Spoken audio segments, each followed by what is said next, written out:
Bonjour. Google Lens est une application pour Android et pour Apple développée par Google qui utilise l'intelligence artificielle pour interpréter les images et les textes que vous voyez sur un écran ou capturés par votre caméra. On va découvrir comment utiliser cette application pour, par exemple, faire des recherches d'un objet sur Internet, traduire des textes, résoudre les exercices et les problèmes d'un devoir. Pour installer Google Lens sur votre smartphone, si vous avez un iPhone, Google Lens est maintenant intégré par défaut dans les iPhones. Et si vous avez un smartphone Android, allez à Play Store, cliquez sur Rechercher et tapez Google Lens dans la barre de recherche en haut. Puis cliquez sur Installer. À la fin de l'installation, cliquez ici sur Retour, puis cliquez sur Ouvrir pour lancer l'application. Au premier démarrage, cliquez sur l'icône de l'appareil photo. Pour lancer une recherche avec Google Lens, il faut autoriser l'accès à votre appareil photo. Cliquez sur Ouvrir l'appareil photo. Je vous recommande d'autoriser Google à prendre des photos et enregistrer des vidéos lorsque vous utilisez l'application. Si Google vous demande l'autorisation pour accéder à votre galerie, il faut l'accepter aussi. Sur la page d'accueil, on trouve principalement 3 boutons pour commander les 3 modes qui sont Traduire, Devoir et le mode par défaut Rechercher. La recherche peut se faire à partir d'une photo tirée de votre galerie en cliquant sur le bouton en bas et à gauche, ou bien à partir d'une prise de vue directe par votre caméra.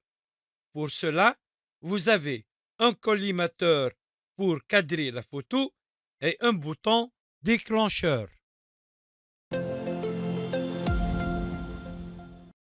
Si vous avez repéré un produit qui vous plaît, par exemple ces chaussures, utilisez votre appareil photo pour savoir qui le fabrique, combien il coûte et où l'acheter. Vous pouvez modifier le cadrage automatique en déplaçant ces 4 coins. Pour affiner plus la recherche, je vais cliquer ici pour préciser par exemple la marque.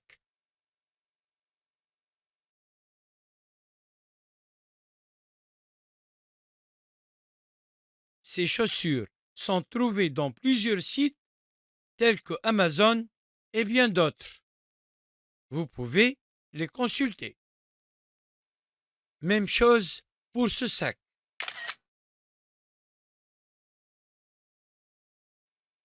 En consultant ce site, on trouve la marque et le prix.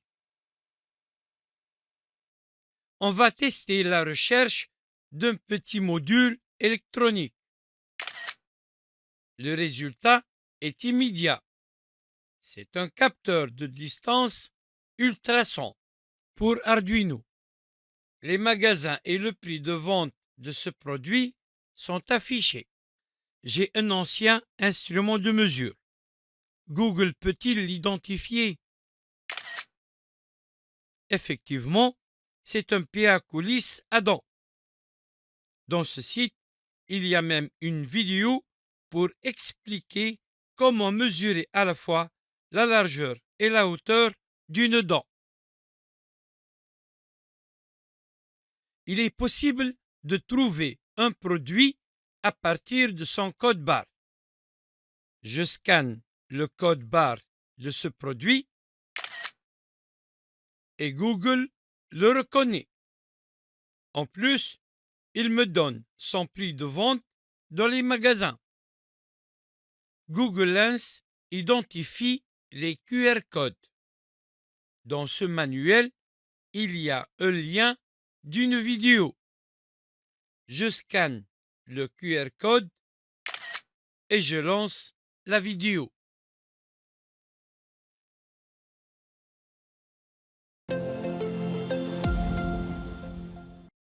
Google Lens vous permet d'explorer le monde qui vous entoure. Identifier un fruit ou un arbre fruitier, une fleur, un animal, reconnaître un monument historique, une œuvre d'art, une machine, etc. On va utiliser cette fois-ci des photos à partir de la galerie.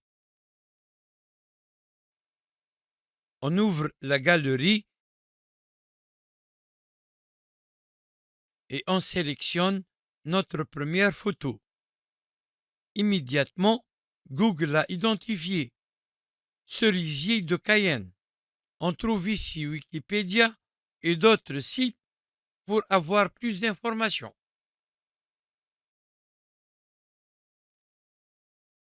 On a maintenant la photo d'une jolie fleur. D'après la recherche faite par Google, elle s'appelle oiseau de paradis. Dans cette photo, Google a identifié l'aigle royal.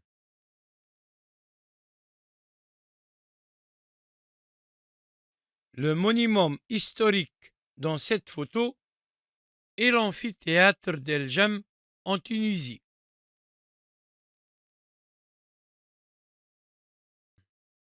Cette œuvre d'art est une mosaïque dans le musée d'El Jem. Elle illustre à quoi ressemblent les spectacles dans l'amphithéâtre romain d'El Jem. On va préciser une recherche en français pour cette ancienne machine.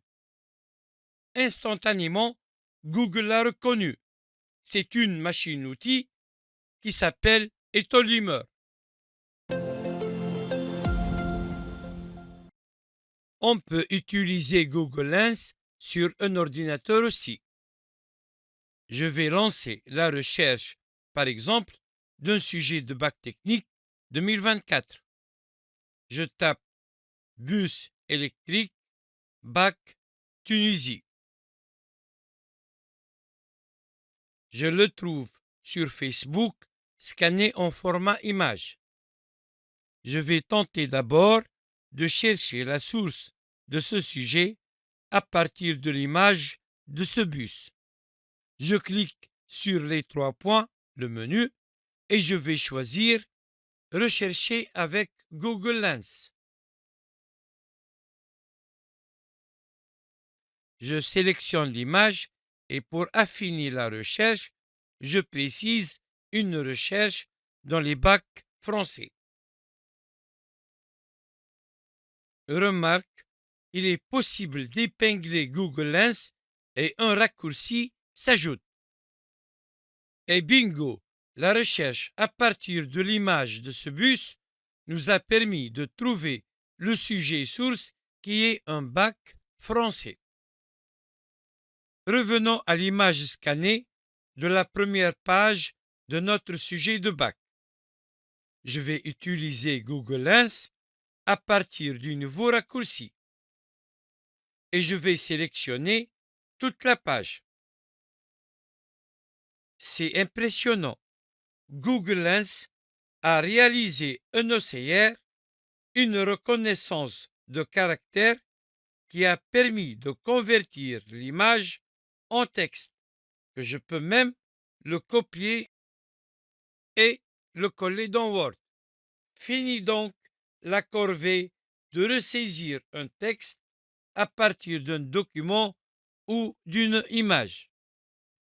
Remarque, il existe maintenant des sites qui peuvent convertir en ligne des documents PDF de pages scannées en format Word.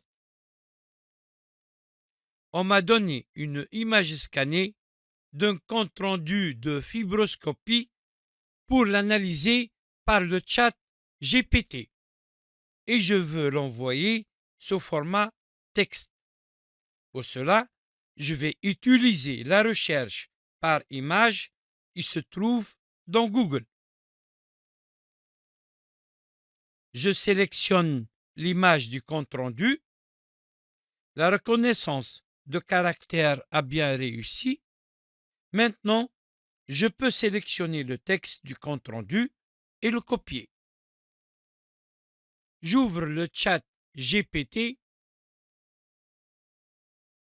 et je lui propose d'analyser un compte-rendu de fibroscopie. Il me demande de lui fournir le texte du compte-rendu. J'ai déjà copié le texte, clic droit et coller.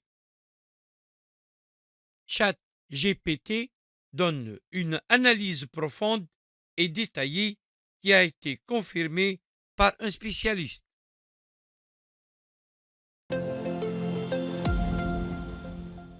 Un autre mode avancé consiste à traduire un texte. Lorsque vous êtes dans un pays étranger, par exemple, si vous sélectionnez le mode traduire, le simple fait de viser un panneau dans la langue locale et vous avez la traduction instantanée. Si vous avez pris une photo en mode recherché, cliquez sur traduire. Vous pouvez choisir la langue cible. Il est possible de télécharger et ajouter d'autres langues dans votre smartphone. Dans le mode traduire, il y a des fonctions telles que écouter le texte traduit. Le texte est déjà sélectionné par défaut. Je clique sur écouter. Quartier chinois. Quartier chinois. La fonction partager est intéressante. Vous pouvez partager votre texte traduit via un message texte, Messenger, WhatsApp, Gmail, etc. ou bien l'ouvrir dans Google Traduction. Il y a une autre fonction impressionnante. On clique sur le texte s'il est sélectionné, sinon on clique sur tout sélectionner. En plus de ces fonctions qu'on a vues, on clique sur les 3 points, puis on clique sur une autre fonction qui s'appelle copier sur l'ordinateur. Si vous êtes connecté avec le même compte de votre smartphone et de votre navigateur Chrome dans votre ordinateur, sélectionnez le nom de votre ordinateur et le texte sera copié dans votre presse-papier et prêt à être collé. J'ouvre un document Word sur mon ordinateur et clique droit puis coller. Automatiquement, le texte traduit dans le smartphone est envoyé dans le presse-papier de l'ordinateur et collé dans ce document. Si vous êtes élève, étudiant, professeur ou même un parent, la fonctionnalité Devoir de Google Lens va grandement vous aider.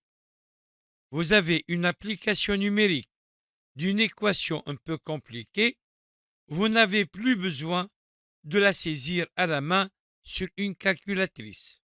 Sélectionnez le mode Devoir, cadrez l'équation et prenez une photo.